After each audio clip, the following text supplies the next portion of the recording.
আমি ওবায়দুল্লাহ রনি, আমি সমকাল পত্রিকায় কাজ করি, আমি ব্যাংকিং সেক্টর নিয়ে কাজ করি। আমি জাস্ট একটা বিষয় বলতে চাই যে সেটা হলো এসালন যে আসলে একটা সিস্টেম হয়ে উঠছিল, হ্যাঁ, এসালন যে একটা নাম না, এটা একটা system, regulatory capture. Just banking sector নিয়ে আমরা দীর্ঘদিন কাজ করি, সেটার দুইটা ইনফরমেশন আমি শেয়ার করবো।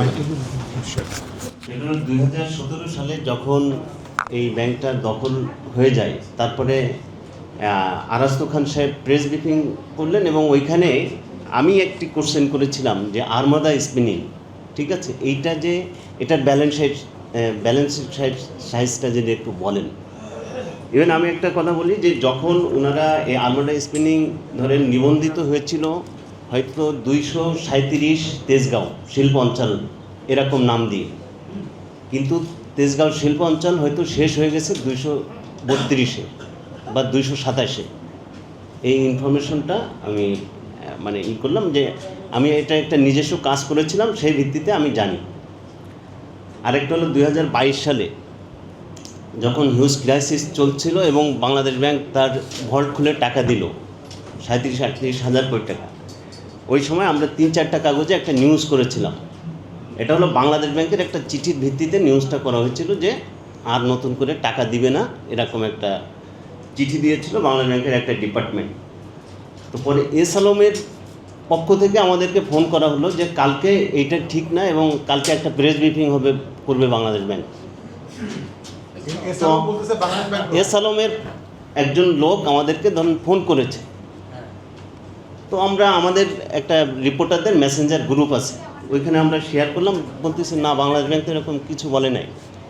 পরে মুখপাত্রকে ফোন দিল, বললো না এরকম কোনো পরিকল্পনা আমাদের নাই, না হইলে তো আপনাদেরকে জানাইতাম।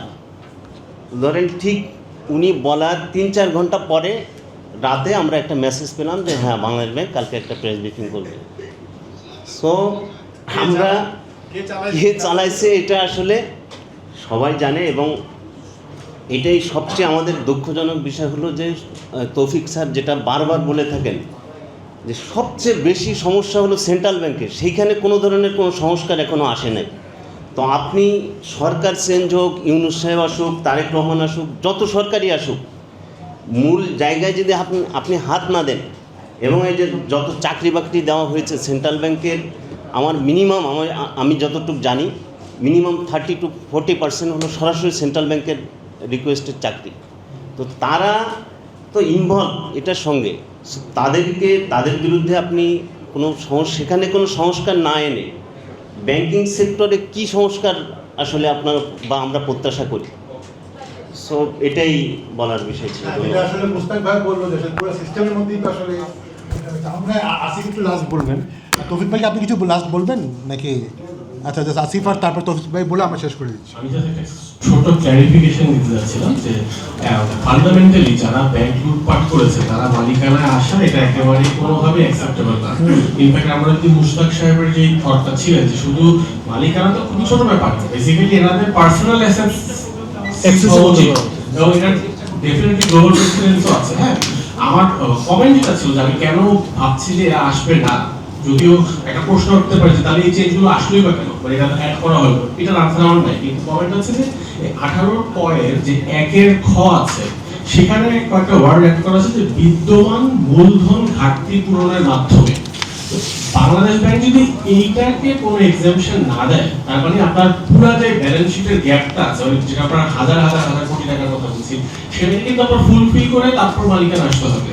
এই কন্ডিশনটা আমার কাছে মনে হচ্ছে কেউ মিট করে আসবে না। এটাই ছিল আমার ওই মেইন যুক্তিটা। Thank you.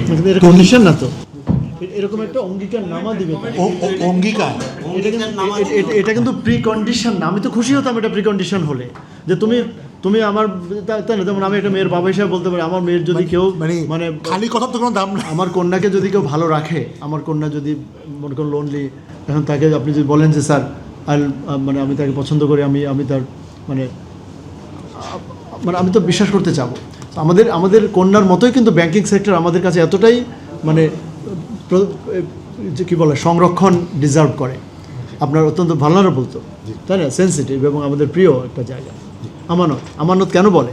আমানতটা শব্দটার সিগনিফিকেন্স আপনাকে বুঝতে হবে। এনিওয়ে, হ্যাঁ, এটা ওই শুনুন, আসিফ আপনাকে যখন এই ধরনের অঙ্গীকারনামা চাবে যে কোনো মানে ওই ক্রিমিনালরা একটু বলি যেটা মানে রিস্ক যে টাকাটা সেটা 2 বছর হ্যাঁ। দিতে হবে এবং দেখা যাবে প্রতি 2 বছর পর আবার বাড়াই দিবে। আর ক্রিমিনালকে আপনি যখন সুযোগ দেন যে আপনি কি সে বলবে আপনি শুধু এটা শুধু লোন shortfall না। ক্লাসিফিকেশনে তো একই সে রকম বলবে বলবেন। শুধু শর্টফল আমি মিট করবো না, আমি আরো সারপ্লাস বানিয়ে দেবো, আপনি খালি আমাকে দিয়ে দেখেন, আমার হাতে পাসওয়ার্ডটা দিয়ে দেখেন, আমি এটাকে মানে সোনায় সোহাগে বানিয়ে জি, দেবো। তৌফিক ভাই লাস্ট আপনার কমেন্ট আবার কিন্তু যারা প্রুভেন ডিফল্টার তাদের তো ইভেন ব্যাংকের মানে ব্যাংকে চাকরি পাওয়ার কথা না, তাই না? যে বললাম যে ক্রেডিট কার্ড পাওয়ার যারা এলিজিবল না, জি। সে ব্যাংকের ওকে ওকে একটা ক্লারিফিকেশন দিচ্ছি যে অনেকেই বলছিলেন যে ব্যাংকিং ব্যবসা অন্যান্য ব্যবসার মতো না। এটার উপরে আমি একটা লেখা পড়েছিলাম ইন্ডিয়ান একজন রিজার্ভ ব্যাঙ্ক অফ ইন্ডিয়ার একজন প্রাক্তন গভর্নর ধুবরি সুব্বারাও। তো সে বলতেছিল কেন একই রকম না, বিকজ ব্যাংক ফাইন্যান্সিয়াল মার্কেট হচ্ছে these are not really self corrected market, these are externally imposed corrected market.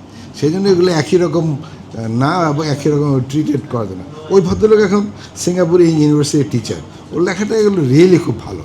যাক এটা আর আমার শেষ বক্তব্য হচ্ছে যে দুইটা জিনিস আমাদের লাগবে, এটার এক্সপ্লেনেশন বিভিন্নভাবে আসতে পারে। একটা হচ্ছে আমাদের পলিটিক্যাল কমিটমেন্ট, আর সেকেন্ড হচ্ছে সেন্ট্রাল ব্যাঙ্কের ইন্ডিপেন্ডেন্স। এই দুইটা জিনিস ছাড়া আর ইন্ডিপেন্ডেন্স আপনি কীভাবে আনবেন সেটা অন্য ব্যাপার, এটা নিয়ে আরেকদিন হয়তো আলোচনা করা যেতে পারে। বাট এই দুইটা জিনিস ছাড়া আমরা কোনোভাবেই আমরা একটা রোবাস্ট এবং একটা একটা সেন্সিবল ব্যাংকিং সিস্টেম তৈরি করতে পারবো না, আমরা যত কথাই বলি না কেন, তাই না? সুতরাং আমার পলিটিক্যাল কমিটমেন্ট অফ দ্য গভর্নমেন্টের পলিটিক্যাল কমিটমেন্ট থাকলে কিন্তু 80% কাজ হয়ে যায়।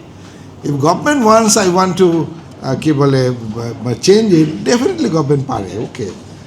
আর পলিটিক্যাল এবং সেন্ট্রাল ব্যাংকের ইন্ডিপেন্ডেন্স, দেখবেন কয়েকদিন পরে বাজেট ডিক্লেয়ার হবে, দেখবেন ইনফ্লেশন রেট গভর্নমেন্ট ডিক্লেয়ার করে, সেন্ট্রাল ব্যাংক ডিক্লেয়ার করে না। এটা কি পিকুলিয়ার, তাই না? সুতরাং মানে সেন্ট্রাল ব্যাংকের ইন্ডিপেন্ডেন্স কোথায় সেটাই আমি বুঝি না, তাই না? তো হ্যাঁ, এটা হচ্ছে আমার লাস্ট কথা। Thank you. থ্যাংক ইউ সবাইকে, অনেকক্ষণ সময় চেয়ে প্রায় 3 ঘন্টা আমরা আলোচনা করলাম।